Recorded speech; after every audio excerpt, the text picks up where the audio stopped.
বিশ্বকাপে বাংলাদেশের সম্ভাবনা, লিটন দাস কি বদলে দিতে পারবেন দৃশ্যপট? লম্বা সময় ধরেই বাংলাদেশের ক্রিকেট দল ছিল অধিনায়কত্বের সংকটে। সাকিব, তামিম, মাশরাফিদের পর যেন নেতৃত্বের স্থায়িত্ব পাওয়া কঠিন হয়ে দাঁড়ায়। এবার সেই ভার উঠেছে লিটন দাসের কাঁধে।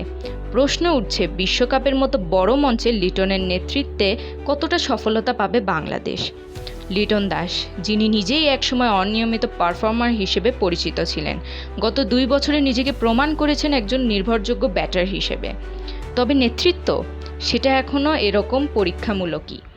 2023 ও 2024 তার অধিনায়কত্বের কিছু সিরিজে বাংলাদেশ জয় পেলেও ধারাবাহিক সাফল্য ছিল না।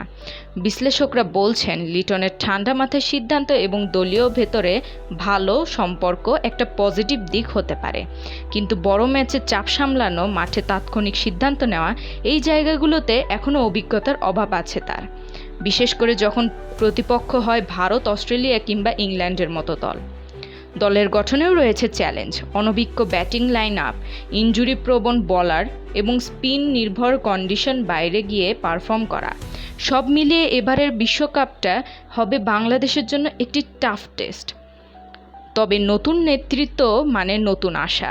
লিটনের অধীনে যদি শান্ত, হৃদয় কিংবা তাওহিদের মতো তরুণরা নিজ নিজ দায়িত্ব ভালোভাবে পালন করতে পারে, তাহলে অন্তত সেমিফাইনালের মতো স্বপ্ন অমূলক হবে না।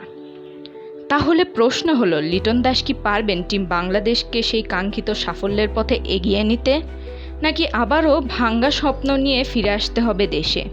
সব প্রশ্নের উত্তর লুকিয়ে আছে সামনের ম্যাচগুলোতেই।